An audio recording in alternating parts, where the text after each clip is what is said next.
काल आपण काय बघितलं? We talk about what goals of HGP. Now we talk about the methodology, म्हणजे हा प्रोजेक्ट कशाबद्दल रन झाला, कोणकोणते अप्रोचेस, कोणकोणत्या मेथड्स, कोणकोणत्या पद्धतीने काम करण्यात आलं.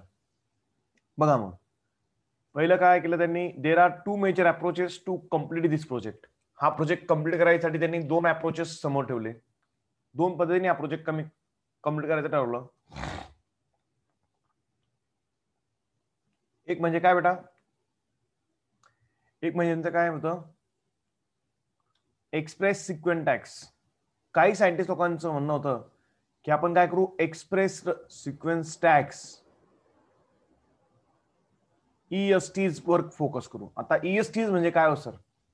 आता तुम्हाला माहिती आहे कोणती सेलचा विषय चालू आहे आपला, हा युकॅरियोटिक सेल. युकॅरियोटिक सेल. युकॅरियोटिक सेल मध्ये जिनॉमिक डीएनए असतो. नीट ऐका, काय बोलतो बरं का, नीट ऐका. जो डीएनए असतो त्याच्यातून काय तयार होतो, पहिले mRNA, बरोबर आहे का नाही? Yes sir. जो mRNA तयार होतो तो कसा असतो, HNRNA असतो, बरोबर आहे का? त्याच्यामध्ये काय असतात, इंट्रॉन एक्झॉन असतात. त्याच्यानंतर आपण काय करतो बेटा, त्याच्यातून इंट्रॉन काढून देतो आणि मग तो mRNA काय होतो बेटा, ऍक्टिव्ह mRNA तयार होतो, बरोबर आहे का नाही? आणि मग तो रायबोसोमला सांगून काय करतो, प्रोटीन सिंथेसिस. प्रोटीन सिंथेसिस करतो, बरोबर आहे का नाही?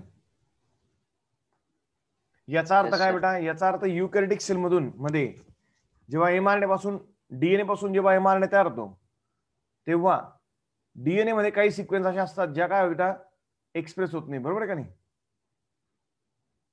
काय म्हणतात त्यांना, इंट्रॉन्स. इथे इंट्रॉन्स आहे, बरोबर आहे का? मग yes or no? Yes sir. इथे पण इंट्रॉन्स आहे बघा, बरोबर आहे का नाही? इथे पण इंट्रॉन्स आहे, मध्ये मध्ये काय ते एक्झॉन एक्झॉन एक्झॉन एक्झॉन, हो का नाही? मग सायंटिस्ट लोकांनी काय ठरवलं, माइक ऑफ ठेवा दर्शना. सायंटिस्ट लोकांनी काय ठरवलं की ज्या काही सिक्वेन्स एक्सप्रेस होतात, म्हणजे जेवढा डीएनए आहे त्या डीएनए मध्ये जो भाग काय होतोय, एक्सप्रेस होतोय, जो भाग mRNA बनवतो, जो भाग प्रोटीन बनवण्यामध्ये इन्व्हॉल्व आहे, तेवढाचा अभ्यास करू. काय बोलतोय मी, समजतंय सगळ्यांना? खूप मोठा डीएनए आहे, yes or no? It is near about what, 9 billion base pair इतका मोठा लॉंग डीएनए. या 9 बिलियन इतक्या मोठ्या लॉंग डीएनएचा स्टडी करायचा असेल तर काय करायचं? मग एवढ्या मोठ्या डीएनए मध्ये किती न्यूक्लियोटाइड आहे याचा अभ्यास करण्यापेक्षा डीएनए ची जी सिक्वेन्स काय करते बेटा, जेवढा भाग डीएनएचा काय होतो, ट्रान्सक्रिप्शन मध्ये इन्व्हॉल्व असतो, जेवढा भाग काय करतो डीएनएचा ट्रान्सक्रिप्शन मध्ये इन्व्हॉल्व असतो. समजा हा भाग ट्रान्सक्रिप्शन मध्ये इन्व्हॉल्व आहे, mRNA बनवतोय, mRNA प्रोटीन बनवत आहेत, मग एवढ्याच भागाचा अभ्यास करू, बाकीच्या डीएनएचा अभ्यास करायचा नाही. म्हणजे तुकडे तुकडे जे डीएनएचे जे इन्व्हॉल्व असतात कशामध्ये, mRNA बनवण्यामध्ये, जे ऍक्च्युअल इन्व्हॉल्व आहेत कशामध्ये, जीन बनवण्या, mRNA बनवून प्रोटीन बनवण्यामध्ये, ज्याला आपण काय म्हणतो ऍक्टिव्ह डीएनए म्हणतो, त्याचाच अभ्यास करू असं कोणी सांगितलं? काही सायंटिस्ट लोकांनी सांगितलं. मग ही एक मेथड होती, काय बेटा, एक्सप्रेस सिक्वेन्स टॅक्स. कळतंय का नाही? जो डीएनए काय होतो, एक्सप्रेस होतो, जो डीएनए mRNA बनवतो, जी सिक्वेन्स mRNA बनवते, ते तुकडे, टॅग म्हणजे काय, ते तुकडे, ते पार्ट्स तेवढेच फोकस करा आणि त्याचा अभ्यास करा. Focus on identifying all the genes that are express as RNA. जे जीन काय म्हणून एक्सप्रेस होतात, RNA म्हणून एक्सप्रेस होतात, जे RNA बनवतात, तेवढाच डीएनएचा भाग काय करायचा, स्टडी करायचा. हा एक अप्रोच होता. कळलं सगळ्यांना? एवढा मोठा डीएनए स्टडी करायची गरज नाही.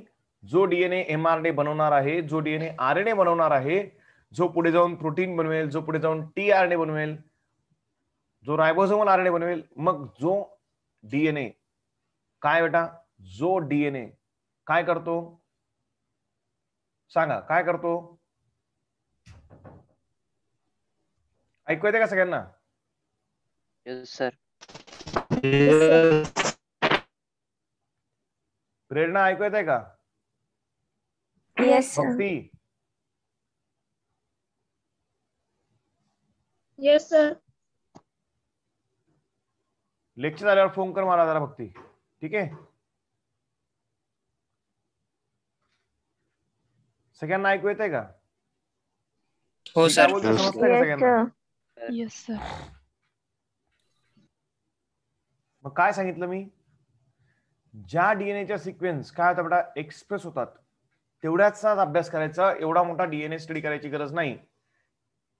ही जी मेथड होती, हा जो अप्रोच होता, ह्या अप्रोचला आपण काय म्हणतो ESTs, म्हणजे काय एक्सप्रेस सिक्वेन्स टॅग्स.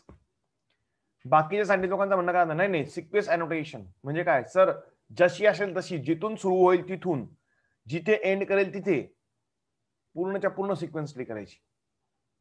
समजतंय का नाही? अख्खा पूर्ण डीएनए स्टडी करायचा, ज्याला आपण काय म्हणतो आपण सिक्वेन्स अनोटेशन. काय म्हणतो त्याला? Sequence annotation, sequencing a whole set of genome containing all coding and non-coding sequences, later assigned different regions in a sequence with the functions. बघा, सायंटिस्ट लोकांचं काय म्हणतो दुसऱ्या काही की आपण सगळ्या कोडिंग सिक्वेन्स स्टडी करू, सगळ्या नॉन कोडिंग कोडिंग जे असेल ते, जसं असेल तसं पूर्ण जिनोम स्टडी करायचं ना, कम्प्लीट जिनोमचा स्टडी करून टाकू. नंतर ठरवू की कोणता भाग एक्सप्रेस होतो, कोणता नाही होत, कोणता कामाचा आहे, कोणता नाही कामाचा. We will discuss it later. असं काही जणांचं म्हणणं. मग दोन अप्रोच समोर आले होते आणि या दोन्ही अप्रोचचा काय झाला बेटा वापर करण्यात आला. काही लोकांचं म्हणणं होतं ESTs प्रमाणे जाऊ, ज्या सिक्वेन्स एक्सप्रेस होतात तेवढाच अभ्यास करू, पूर्ण डीएनएचा अभ्यास करण्याची गरज नाहीये. काहींचं म्हणणं होतं होल सेटचा अभ्यास करू, नॉन कोडिंग सिक्वेन्स किती आहेत, कोडिंग सिक्वेन्स किती आहेत, सगळं स्टडी करू, नंतर त्यांचे फंक्शन काय ते बघू. Clear? Yes or no? Yes, sir. मग त्यानुसार प्रोसिजर सिलेक्ट झाल्या बेटा. काय करायचं? डीएनए ला आयसोलेट करायचं सेल पासून, त्याचे तुकडे करायचे, त्याला एका हॉस्ट मध्ये इंट्रोड्यूस करायचं. हॉस्ट म्हणजे काय? डीएनए ला एका बाहेरच्या सेल मध्ये इंट्रोड्यूस करायचं. ती बाहेरची सेल म्हणजे कोणती सेल? यीस्ट किंवा बॅक्टेरियाची सेल, युझिंग वेक्टर. त्यांना अँप्लिफाय करायचं. Sequence of fragment using an automated DNA sequencer.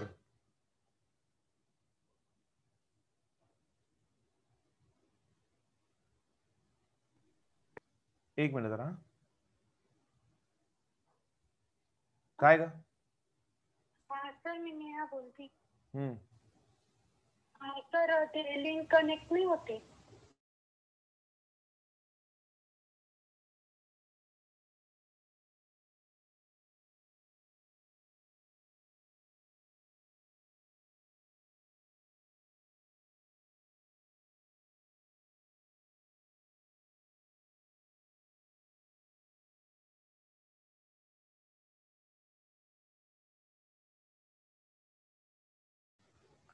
ठीक आहे.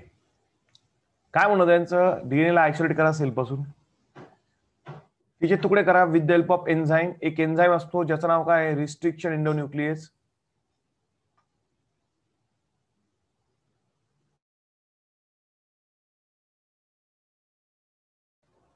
कोणता एन्झाईम? रिस्ट्रिक्शन एंडोन्यूक्लियस नावाचा एन्झाईम. त्याच्याने काय करायचे? डीएनएचे तुकडे करायचे, त्याला सुटेबल वेक्टर मध्ये काय करायचं? इंट्रोड्यूस करायचं. सुटेबल हॉस्ट मध्ये इंट्रोड्यूस करायचं युझिंग अ वेक्टर्स. आता हॉस्ट म्हणजे काय? नीट ऐका आता.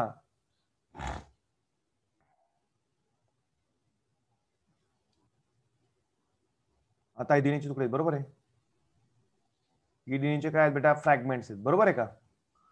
या फ्रॅगमेंटला काय करायचं बेटा? प्लाझमिड मध्ये इंट्रोड्यूस करायचं. आठवतं का तुम्हाला प्लाझमिड? आठवतंय का प्लाझमिड?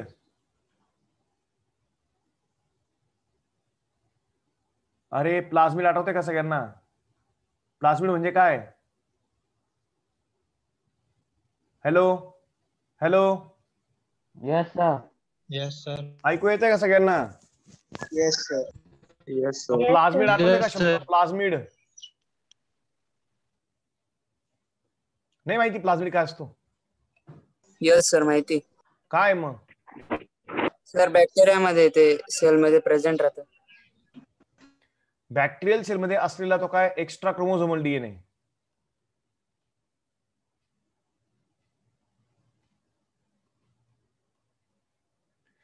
या प्लाझ्मिडमध्ये इंट्रोड्यूस करायचा. आता प्लाझ्मिडमध्ये इंट्रोड्यूस करायचं म्हणजे काय, या प्लाझ्मिडमध्ये हा फॉरेन डीएनएचा तुकडा काय करायचा,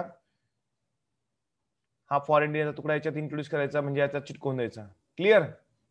काय तर तुमचा हा आर डीएनए, रिकॉम्बिनंट डीएनए. प्लाझ्मिड काय तुमचा डीएनएच आहे, हा पण डीएनएचा तुकडा आहे. दोन डीएनएचे तुकडे काय केले आपण, जोडले, म्हणून याला काय म्हणतात, रिकॉम्बिनंट डीएनए म्हणतात. काय म्हणतात, काय म्हणतात बेटा, रिकॉम्बिनंट डीएनए म्हणतात. हा येस सर. आणि मग याला काय करायचं,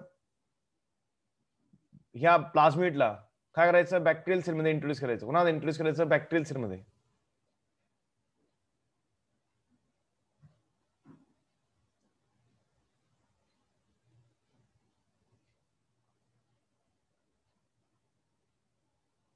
कोणाला इंट्रोड्यूस केलं, बॅक्टेरियल सेलमध्ये इंट्रोड्यूस केलं. बरोबर आहे. मग याला काय म्हणतात बघा, काय म्हटलंय, isolation of DNA from the cell. Cell पासून डीएनए आयसोलेट केला, त्याचे काय केले, तुकडे केले. बघा हे तुकडे केले डीएनएचे. काय म्हणतात, DNA fragments. Clone in a host cell using a vector. आता हे सेलमध्ये आपण इंट्रोड्यूस केलं ना, या बॅक्टेरियल सेलमध्ये इंट्रोड्यूस केलं ना. मग ही बॅक्टेरियल सेल काय झाली बेटा, हॉस्ट, ही घर झालं. काय इंट्रोड्यूस केलं याच्यामध्ये, हा फॉरेन डीएनए. कोणाच्या मदतीने इंट्रोड्यूस केला,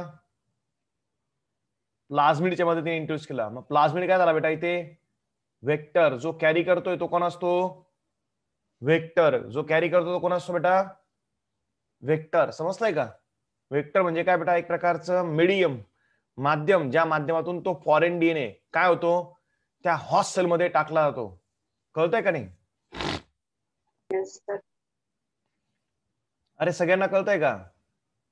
येस सर. Yes sir. बघा आज किती विद्यार्थी, बघून घ्या जरा. 72 विद्यार्थी जॉईन झालेत, म्हणजे 70, 71 विद्यार्थी जॉईन झालेत. 70 बघू आपण, 70 students are there. It is really good thing. हे सर म्हणजे आज वाटतंय सगळ्यांना की आपला क्लास आहे बा, सगळ्यांनी यावं बा, लेक्चर करावं बा. हा आज सगळेच प्रेझेंट आहेत मोस्टली, बरं का नाही. नाही तर बाकीच्यांना वाटतं काय गरज आहे करू,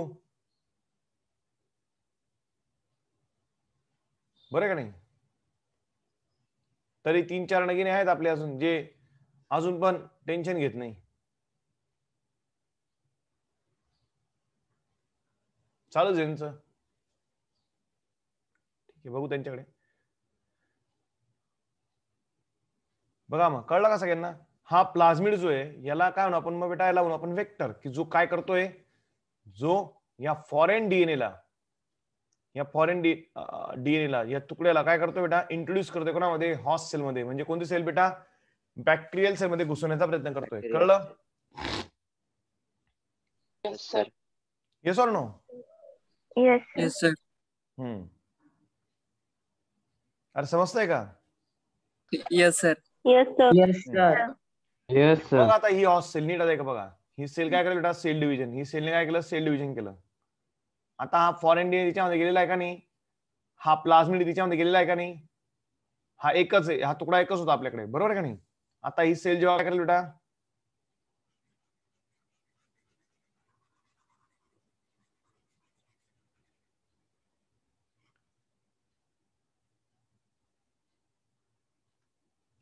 ही सेल काय करेल बेटा, जेव्हा सेल डिव्हिजन करेल, काय करेल, सेल डिव्हिजन. त्याच्यापासून किती सेल तयार होतील, 2 सेल, बरं का नाही, 2 सेल्स. या 2 सेल पुन्हा सेल डिव्हिजन करतील. किती सेल तयार होतील बेटा, 4. किती सेल तयार होतील, 4 सेल, 4 सेल्स.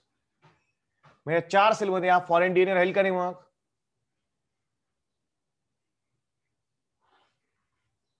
मी काय बोलतोय कळतंय का. Yes sir. Yes sir. मग या प्रत्येक सेल मध्ये काय पाहायला भेटेल आपल्याला, हा प्लाझ्मिड आणि त्याच्यावर आपल्याला आपला जो डीएनए होता तो, बरोबर आहे का नाही. म्हणजे आपल्याकडे किती डीएनए होता, फक्त एक होता, बरोबर आहे का. एक तुकडा होता डीएनएचा आपल्याकडे. आपण काय केलं, त्याचे 4 तुकडे बनवून घेतले, बरोबर आहे का नाही. 4 कॉपीज बनवल्या, बरोबर आहे का नाही. Yes sir. हो का नाही. एकाच्या किती बनवल्या आपण, 4 कॉपी बनवल्या. याला काय म्हणतात, याला म्हणता बेटा ऍम्प्लिफिकेशन. काय म्हणता याला? ऍम्प्लिफिकेशन. कळलं का? मग आता इथे बॅक्टेरियाज का वापरले, इथे यीस्टच का वापरलं? कारण बॅक्टेरिया आणि यीस्ट मध्ये सेल डिव्हिजन करायला किती मिनिटं लागतात बॅक्टेरियाला? 20 मिनिट्स. 20 मिनिट्स. इकोलाई सेल आपण जर वापरली तर 20 मिनिटाच्या आत ती सेल डिव्हिजन करते. म्हणजे कमी वेळेमध्ये तुम्ही काय करू शकतात? फास्ट काम करू शकतात. Yes or no? आपल्या सेल जर का नाहीये 24 तास लागतात आपल्या सेलला, ह्युमन सेलला एकदा सेल डिवाइड करण्यासाठी. यांच्या सेलला किती वेळ लागतो? फक्त 20 मिनिटं लागतात. मग सायंटिस्ट लोकांनी ठरवलं अरे हे फास्ट काम करतील, यांच्या सेल वापरल्या तर आपण पटापट काम करू शकतो. म्हणून इथे यांनी हॉस्ट सेल म्हणून काय वापरल्या? बॅक्टेरिया आणि काय यीस्टच्या सेल वापरल्या. कळलं का? Yes. Yes, sir. हा. Yes. आता बघा, मग अशा पद्धतीने त्यांनी काय केलं बेटा? जो एक डीएनएचा तुकडा होता त्याच्या काय बनवल्या? खूप साऱ्या कॉपीज बनवून घेतल्या. बरोबर आहे का नाही? Yes or no? Yes, sir. आणि नंतर या बॅक्टेरियल सेलला काय केलं? किल केलं. या फॉरेन डीएनएला काय केलं? पुन्हा या प्लाझमिड पासून काय केलं? वेगळं केलं. समजतंय ना? आणि मग ही जी सिक्वेन्स याची सिक्वेन्स काय केली बेटा? एका मशीन मध्ये एक टेक्निक डेव्हलप केली. कोणी? फेडरिच सॅंगर नावाच्या सायंटिस्टने. कोणी? फेडरिच सॅंगर नावाच्या सायंटिस्टने. त्या टेक्निक नुसार काय केलं बेटा? हा जो डीएनए सिंगल स्ट्रँडेड हा जो डीएनए आहे याच्यावरची सिक्वेन्स जी आहे ती सिक्वेन्स रीड केली. कळतंय का नाही? Sequencing of fragment using automated DNA sequencer. ह्या फेडरिच सॅंगर नावाच्या सायंटिस्टने काय केलं बेटा? खूप सारे तुकडे बनवून ठेवले होते डीएनएचे. आर्टिफिशियल तुकडे बनवून ठेवले होते डीएनएचे. सिक्वेन्स बनवून ठेवले होते. ज्या सिक्वेन्सच्या डीएनएची मॅच व्हायच्या त्या सिक्वेन्स काय व्हायच्या? त्या मग कम्प्युटरमध्ये काय व्हायच्या? त्या सिक्वेन्स कम्प्युटरमध्ये फीड व्हायच्या की या डीएनएचा तुकडा जो आहे याच्यावरती कोणती सिक्वेन्स आहे. ही सिक्वेन्स ऑलरेडी ज्या काही तुकडे बनवून ठेवले त्याच्याशी मॅच झाली म्हणजे ह्या डीएनए वरती, ह्या तुकड्यावरती डीएनएची सिक्वेन्स ही आहे. ए जी जी जी जी ए ए ही सिक्वेन्स आहे. हे सायंटिस्ट लोकांना काय करायचं बेटा? समजायचं. क्लिअर? मग हे ग्रेट वर्क कोणी करून ठेवलं होतं? फेडरिच सॅंगरने करून ठेवलं होतं. कळलं? समजतंय का नाही? Yes, sir. Yes, sir. Yes, sir. Arrange the sequence based on overlapping regions. आणि मग ज्या सिक्वेन्स ओव्हरलॅप करतात त्यांना काय करायचं? अरेंज करायचं.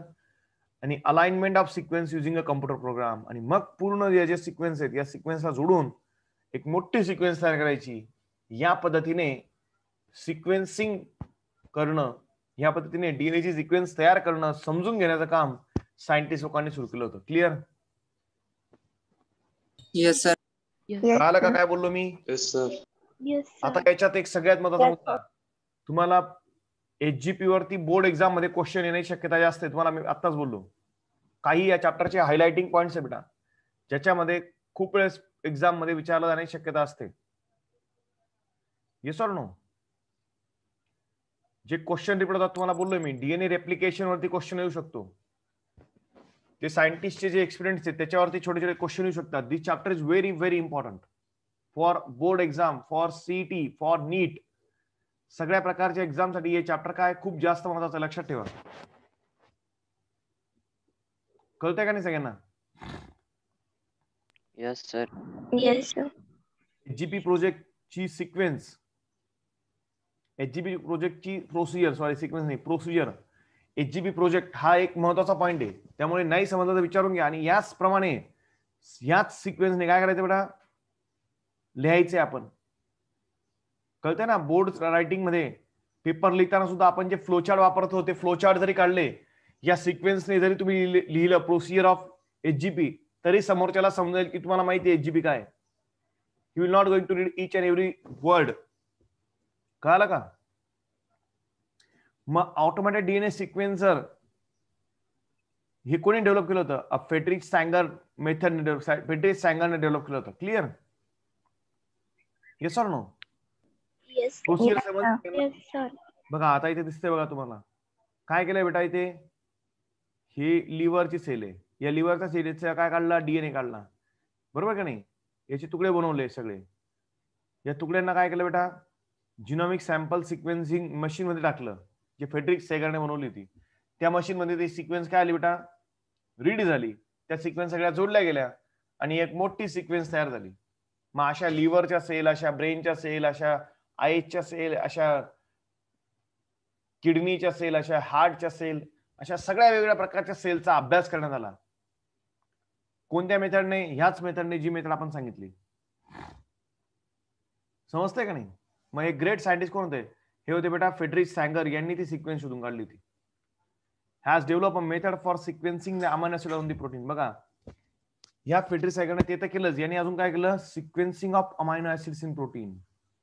यांनी अजून एक मेथड डेव्हलप केली, method for sequencing amino acid in protein. Amino acid बनवताना कोणत्या सिक्वेन्स, काय सिक्वेन्स ते, कोणती सिक्वेन्स कोणता अमायनो ऍसिड बनवते. DNA is converted into random fragments as there are technical limitations in sequencing a very long piece of DNA. DNA ची sequence study करणं, एका अखंड DNA ची सिक्वेन्स स्टडी करणं हे खूप अवघड आहे. कारण 9 बिलियन बेसेस आहेत त्याच्यामध्ये. एवढ्या सगळ्यांचा एकत्र अभ्यास करणं काय अवघड आहे. म्हणून DNA चे काय केले बेटा, फ्रॅगमेंट केले, तुकडे केले. Yes or no. आणि मग तुकड्यांमध्ये त्याचा अभ्यास झाला. AGP was also closely associated with bioinformatics. मी तुम्हाला आताच बोललो. मग AGP करत असताना, ह्युमन जिनोम प्रोजेक्ट करत असताना ही जी माहिती मिळत होती, ही माहिती कम्प्युटरच्या साहाय्याने काय केली बेटा, अनालाइज केली जात होती. कशाच्या साहाय्याने, कम्प्युटरच्या साहाय्याने ही माहिती काय केली जात होती, अनालाइज केली जात होती, कम्पेअर केली जात होती. आणि तेव्हाच एका शाखेचा जन्म झाला बायोलॉजीच्या, जिला आपण काय म्हणतो, बायो इन्फॉर्मेटिक्स. बोललो ना काल तुम्हाला मी. कोणत्या शाखेचा जन्म झाला बेटा त्यावेळेस, बायो इन्फॉर्मेटिक्स. So bioinformatics काय बेटा, it is the application of computer science and information technology to the field of biology and medicine. मग कम्प्युटर सायन्सचा वापर करून, IT इन्फॉर्मेशन टेक्नॉलॉजीचा वापर करून कोणत्या फील्डमध्ये, बायोलॉजी आणि मेडिसिनच्या फील्डमध्ये क्रांती करणं म्हणजेच काय, बायो इन्फॉर्मेटिक्स. कळतंय सगळ्यांना. Yes sir. Out of 24 chromosome, 24 chromosome आहेत आपल्यामध्ये, बरं का नाही. 22 काय आहेत, ऑटोझोम्स आहेत, आणि एक्स आणि वाय. Yes or no. हे काय तुमचे 6 क्रोमोझोम आहेत. Last sequence of one of the last sequence to one is a chromosome number 1 2006. बघा, मग एवढ्या सगळ्या क्रोमोझोमचा 24 क्रोमोझोमचा अभ्यास करण्यात आला. या 24 क्रोमोझोम पैकी सगळ्यात शेवटचा जो क्रोमोझोम होता ज्याचा स्टडी संपला, म्हणजे हा प्रोजेक्ट एंड करताना सगळ्यात शेवटचा क्रोमोझोम कोणता होता ज्याचा अभ्यास चालू होता, तो होता क्रोमोझोम नंबर 1. कोणाचा तो क्रोमोझोम नंबर 1 होता. लक्षात ठेवा. मग सगळ्यात शेवटी कोणाचा अभ्यास करण्यात आला, क्रोमोझोम नंबर 1 चा अभ्यास करण्यात आला. कधी संपला तो स्टडी, मे 2006 मध्ये. Genetic and physical map of genome were generated using information on polymerisation, restriction endonuclease, restriction sites and some repetitive DNA sequences. त्याला आपण काय म्हणतो, मायक्रो सॅटेलाइट्स. बघा, जेनेटिक आणि काय, फिजिकल मॅप. बघा दिसत मला, जेनेटिक आणि फिजिकल मॅपिंग म्हणजे कोणता जीन कुठे आहे, कोणत्या जीन मधलं डिस्टन्स किती आहे, 2 जीन मधलं अंतर किती आहे, कोणते कोणते जीन कोणकोणत्या ठिकाणी आढळतात क्रोमोझोम वरती, याचा एक जिनॉमिक मॅप आणि एक फिजिकल मॅप हा तयार करण्यात आला. समजतंय का नाही. कुठे कुठे जीनेच्या सिक्वेन्स काय बेटा रिपीट करतायत. रिपीटेटिव्ह डीएनएच्या सिक्वेन्स कुठे कुठे आहेत. रिपीटेटिव्ह डीएनएच्या सिक्वेन्स बेटा कुठे असतात, क्रोमोझोमच्या टीप वरती असतात. आणि त्याला काय म्हणतात, मॅक्रो सॅटेलाइट म्हणतात. काय म्हणतात, मायक्रो सॅटेलाइट्स म्हणतात. ते सगळं करण्यात आलं. DNA sequencing has been done in bacteria, yeast, Caenorhabditis elegans, a free-living non-pathogenic nematode, Drosophila, and plant like rice and what here, Arabidopsis. नीट आहे का काय म्हणतोय, काय बेटा, ह्युमन जिनोमची तर सिक्वेन्स काढलीच, त्याचबरोबर सायंटिस्ट लोकांनी bacteria, yeast, Caenorhabditis elegans, that is a free living non pathogenic nematode. Free living non pathogenic nematode कोणता, Caenorhabditis elegans, Drosophila, आठवतं का Drosophila melanogaster, आणि plant like what here rice and what here arabidopsis. या सगळ्यांची sequence शोधण्यात आली. या सगळ्यांच्या सिक्वेन्स मध्ये आणि आपल्या सिक्वेन्स मध्ये काय सिमिलॅरिटीज आहेत, कोणकोणते साम्य आहेत आपल्यामध्ये त्यांच्यामध्ये, याचा अभ्यास करण्यात आला. काही रिलेशन निघतंय का दोघींच्या सिक्वेन्स मधून? या एवढ्या सगळ्या ऑर्गॅनिझम्स आहेत, या ऑर्गॅनिझमच्या सिक्वेन्स मधून काही रिलेशन निघतंय का? मनुष्याच्या उत्क्रांतीबद्दल काही माहिती कळते का? या बॅक्टेरियामध्ये, काही यीस्ट मध्ये, ड्रॉसोफिलामध्ये, या निमॅटोडमध्ये काही वेगळी सिक्वेन्स आहे का जी आपल्यामध्ये नाहीये? किती जीन मॅच करतात आपले त्यांच्यातले? या सगळ्यांचा अभ्यास करावा यासाठी यांचं पण जीन डीएनए सिक्वेन्स मॅपिंग करण्यात आलं होतं. कळतंय का नाही? म्हणजे एचजीपी मध्ये नुसतं ह्युमन जिनॉम प्रोजेक्ट म्हणजे ह्युमन बिंगच्या सिक्वेन्स नाही, तर कोणाच्या, बॅक्टेरियाच्या, यीस्टच्या. कळते ना सगळ्यांना? C elegans, drosophila, plant like what, here, rice, या सगळ्यांच्या सिक्वेन्स स्टडी करण्यात आल्या. Clear? Yes or no? Yes, sir. हा, मग आता सायलेंट फीचर्स बघा काय काय सापडलंय ना याच्यामध्ये. मग आता यांनी जेव्हा हा प्रोजेक्ट कम्प्लीट झाला तेव्हा त्यांनी जगासमोर सांगितलं, एक प्रेस कॉन्फरन्स घेतली, त्यांनी सांगितलं बाबा रे आम्हाला ही माहिती मिळाली आहे. म्हणजे त्यांनी पहिली गोष्ट सांगितली, काय सांगितली? Human genome contain 164.7 million of nuclear bases. 3164.7 million मध्ये काय बेटा न्यूक्लियरचे बेसिस आहेत ह्युमन जिनॉम मध्ये. Total number of genes about काय 30,000 आहेत. किती जीन आहे बेटा? फक्त 30,000 जीन आहेत. एवढ्या मोठ्या सिक्वेन्स मध्ये किती जीन आहेत? फक्त 30,000 जीन आहेत. Average gene consist of what year 3,000 basis, but size is varies. काय बेटा? ऍव्हरेज जीनचा विचार केला आपण, एका ऍव्हरेज जीन मध्ये किती न्यूक्लियर बेस आहेत? तर ऍव्हरेज मध्ये किती आहेत? ते 3,000 आहेत. काही ठिकाणी 10,000 आहेत, काही ठिकाणी 2,000 आहेत, काही ठिकाणी 15,000 आहेत. पण ऍव्हरेज म्हटलं आपण, मोस्टली म्हटलं तर किती हजार बेटा? ते 3,000 बेस पेअरचा एक जीन असतो असं म्हणू शकतो आपण. लार्जेस्ट नोन ह्युमन जिनॉम जीन कोणता आहे? Dystrophin on x chromosome. लक्षात ठेवा बेटा, कोणता? डिस्ट्रोफिन. कोणावरती? एक्स क्रोमोझोम वरती असलेला हा काय बेटा? एक लार्जेस्ट जीन आहे. बघा दिसतोय तुम्हाला? हा डिस्ट्रोफिन ऑन एक्स क्रोमोझोम हा काय बेटा? It is one of the largest gene. हा सगळ्यात मोठा जीन आहे. क्लिअर? On x chromosome. किती बेस पेअर लॉंग आहे? 2.4 million basis. Very very important. किती मोठा आहे तो? 2.4 मिलियन बेस इतका मोठा तो काय आहे? एक जीन आहे. काय नाव त्याचं? डिस्ट्रोफिन. कुठे येतो? एक्स क्रोमोझोम वरती. काय बोलतोय लक्षात ठेवा बेटा. What are the salient features of human genome? हा प्रश्न सुद्धा नीट मध्ये, बोर्ड एक्झाम मध्ये विचारला गेलेला आहे. कळतंय सगळ्यांना? Yes or no? Yes, sir. हा. Yes, sir. ह्युमन जिनॉम किती न्यूक्लियर बेस आहे बेटा? 3,164.7 मिलियन न्यूक्लियर बेसने बनलेला आहे. त्याच्यात किती जीन आहे बेटा? नियर अबाउट 30,000 जीन आहेत. बाकीचं काय? मग बाकीच्या सगळ्या नॉन कोडिंग सिक्वेन्सेस आहेत. ऍव्हरेज जीन किती आहे बेटा? 3,000 बेस पेअरचा आहे. सगळ्यात मोठा जीन कोणता आहे? डिस्ट्रोफिन आहे. कोणत्या क्रोमोझोम वरती आहे? एक्स क्रोमोझोम वरती आहे. किती मोठा आहे? 2.4 मिलियन बेस पेअर लॉंग. इतका मोठा आहे. कळलं? Yes, sir. Yes, sir. जेव्हा सायंटिस्ट लोकांनी सगळा अभ्यास झाला, सगळा स्टडी झाला, तेव्हा त्यांना अजून एक आश्चर्यचकित करणारी गोष्ट समोर आली. त्यांना अजून एक काय बेटा? आश्चर्यचकित करणारी गोष्ट समोर आली. इंटरेस्टिंग फॅक्ट समोर आली एक. काय? की 99.9 म्हणजे 99.9% nuclear bases are same in all people. सगळ्यांमध्ये, तुमच्यामध्ये, माझ्यामध्ये, सगळ्यांमध्ये 99.9% न्यूक्लियरची बेस सिक्वेन्स जी आहे ती काय? सेम आहे. हो सर. यस, 99.9% सगळ्यांमध्ये सिक्वेन्स काय? सारखीच आहे, सेम आहे. फरक किती आहे बेटा? मग फक्त 0.1%चा. म्हणजे किती हो सर? 1%. 3 × 10⁶ base pair. एवढाच फक्त डिफरन्स आहे. आणि जो एव्हरी इंडिव्हिज्युअल मध्ये काय आहे? युनिक आहे. प्रत्येकामध्ये तो काय? युनिक, वेगवेगळा आहे. आणि तेवढ्या 0.1% मुळे तुम्ही आम्ही एवढे सगळे फरक दाखवतो. कळतंय का नाही? तुमच्यामध्ये, माझ्यामध्ये, सगळ्यांमध्ये, एकमेकांमध्ये जो डिफरन्स आपल्याला पाहायला भेटतो तो किती जिनॉमच्या व्हॅरिएशन मध्ये दिसतो, 0.1% जिनॉमच्या व्हॅरिएशन मध्ये दिसतो. म्हणजे किती? 3 × 10⁶ बेस पेअर. इतक्या छोट्याशा डिफरन्समुळे आपल्या सगळ्यांमध्ये एवढा फरक आहे.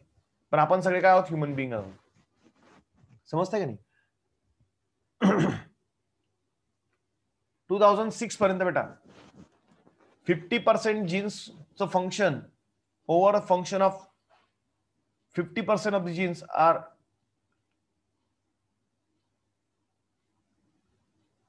50% जीन जे बेटा त्यांचं काय काम करतात ते त्याचं अजून पण संशोधन झालेलं नव्हतं 2006 पर्यंत. अजून पण त्याचा या प्रोजेक्टमध्ये काम चाललंय.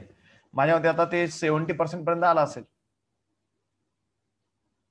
म्हणजे सायंटिस्ट लोकांना हेच कळत नाही की जीन काय करताय आपल्या बॉडीमध्ये, यांचा रोल काय. Scientist doesn't know till today. समजतंय का नाही? सगळा अभ्यास अजून पण झालेला नाहीये. Chromosome 1 has a most of the genes and chromosome Y has a few genes. बघा लक्षात घ्या. कोणत्या क्रोमोझोमवरती सगळ्यात जास्त जीन आहेत? तर 2968 genes are present on chromosome number 1 and Y chromosome वरती किती आहेत? 231 जीन्स. बघा मग 2968 जीन्स कुठे आहेत? फक्त क्रोमोझोम नंबर 1 वरती आहेत. सगळ्यात जास्त जीन क्रोमोझोम नंबर 1 वरती आहेत. सगळ्यात कमी जीन कुठे आहेत? Y क्रोमोझोम वरती आहेत. किती आहेत? 231. बघा नीट बघा, एवढे जीन आहेत त्याच्यातले फक्त किती? Less than 2% of the genes codes for protein. म्हणजे काय सर? इंटरेस्टिंग फॅक्ट आहे, लक्षात ठेवा. किती बेटा? लेस दॅन 2%. 2% पण कमी जीन जे आहेत जे आपल्या प्रोटीनला कोड करतात. मग बाकीचे 98% काय करतात सर? बाकीचे 98% काय करतात याच्यावर अजून पण संशोधन चाललेलं आहे. कोणाचं? सायंटिस्ट लोकांचं. कळतंय का नाही? Yes, sir. Everyone got it? समजतंय का Yes, सगळ्यांना? sir. Yes, sir. Yes, So these are what? These are Yes, the sir. silent features of human genome. A very large portion of human genome is made up of repetitive sequences. These are the stretches of DNA sequence that are repeated many times. They have no direct coding functions. They shed the light on chromosome and dynamics and evolution. They shed a light on chromosome structure, dynamics and evolution. काय म्हटलं बेटा? बघा नीट लक्षात घ्या. खूप मोठी sequence जी आहे, खूप असा मोठा डीएनएचा पोर्शन जो आहे तो काय? रिपिटेटिव्ह सिक्वेन्स आहे, जी सगळ्यांमध्ये कॉमन आहे. ज्या सिक्वेन्सचा काही कामच नाहीये, जी कुठेच कोड करत नाही, नॉन कोडिंग सिक्वेन्स आहे. पण तिच्यामुळे क्रोमोझोमला आकार मिळालाय, तिच्यामुळे इव्होल्युशन झालंय, तिच्यामध्ये थोड्याशा वेळ बदल झाले की काय झालं? म्युटेशन झालं. आणि त्यामध्ये थोडेसे बदल झाले की म्युटेशन होऊन नवीन ऑर्गॅनिझमचा जन्म झाला असं म्हणलं जातं. कळतंय का काय बोलतोय मी? लार्ज सिक्वेन्स ह्युमन जिनोम मध्ये काय बेटा? रिपीट करणारी सिक्वेन्स हे. कळतंय का नाही? येस और नो? जी खूप रिपीट होते प्रत्येकामध्ये, ती खूप मोठी सिक्वेन्स जी काही कामाची नाही, जी कोड करत नाही, तिचं काय काम आहे? तिच्यामुळे क्रोमोझोमला आकार मिळतो, तिच्यामुळे इव्होल्युशन झालंय, तिचा रोल उत्क्रांतीमध्ये आहे.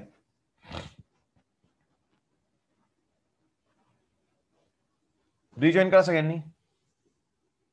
काय करा?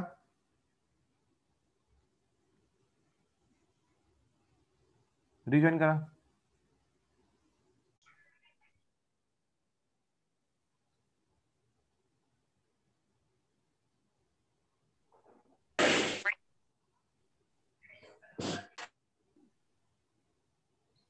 बघा मग काय म्हटलंय? 1.4 million locations have single base difference. म्हणजे 1.4 मिलियन पूर्ण डीएनए मध्ये एवढे असे पॉइंट्स आहेत ज्या ठिकाणी डीएनएच्या सिक्वेन्स मध्ये फक्त एका बेस पेअरचा डिफरन्स आहे. They are called earlier single nuclear polymorphism SNPs. This help to find out the chromosomal locations for disease associated sequences and tracing the human history. म्हणजे काय हो सर? काय भानगडे? नीट ऐका. आता ही एक सिक्वेन्स आहे ए जी जी.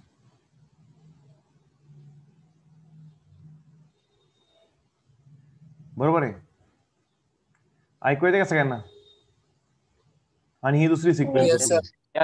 ए A G C C C T T T C A C A.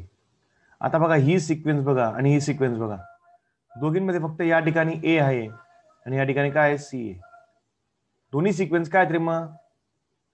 Same आहेत, same sequence.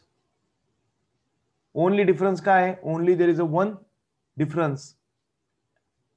Yes or no? ह्या सिक्वेन्स मध्ये काय इथे सी आहे म्हणजे सायटोसिन आहे, इथे काय ऍडेनिन आहे. म्हणजे इथे या दोन सिक्वेन्स मध्ये फरक कितीचा आहे बेटा?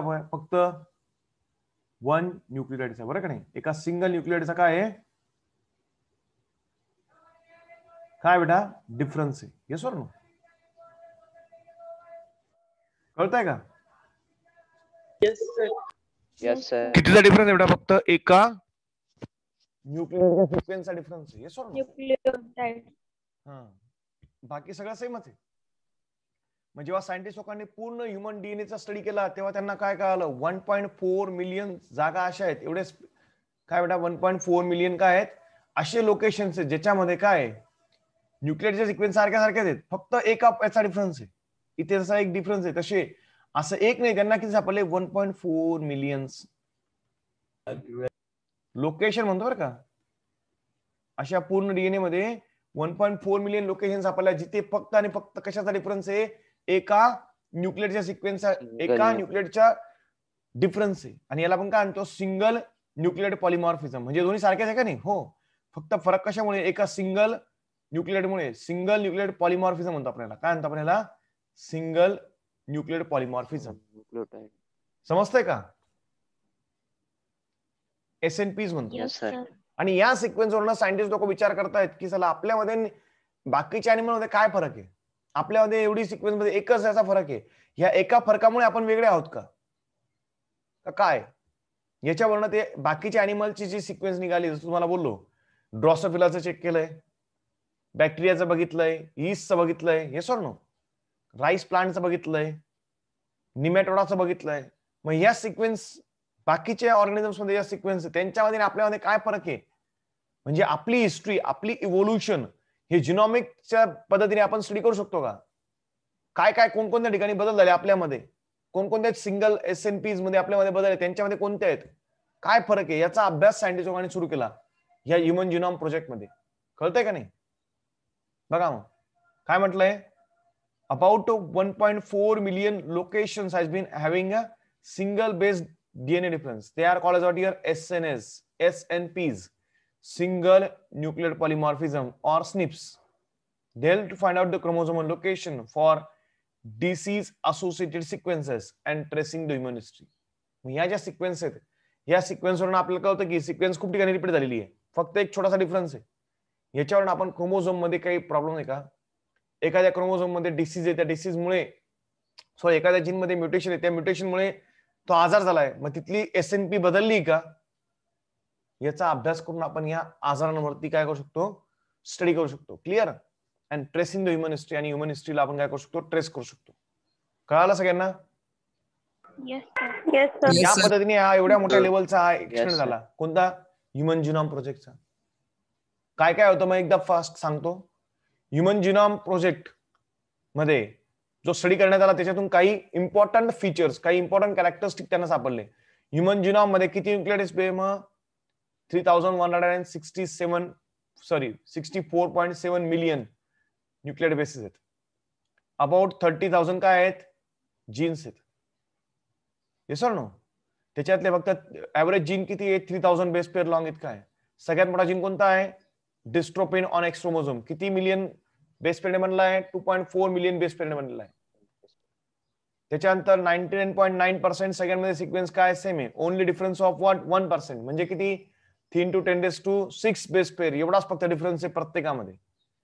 प्रत्येकामध्ये बघा फंक्शन आतापर्यंत 50% पेक्षा जास्त जीन्सचं जे जीन्स जे आहेत त्यांचं काय फंक्शन आहे हे अजून पण सायंटिस्ट लोकांना कळलेलं नाहीये. क्रोमोझोम 1 जो आहे त्याच्यामध्ये सगळ्यात जास्त जीन आहेत किती 2968 जीन्स. वाय क्रोमोझोमवरती सगळ्यात कमी जीन आहेत किती आहे बेटा 231 जीन्स. 2% कमी जीन्स हे प्रोटीनला कोड करतात.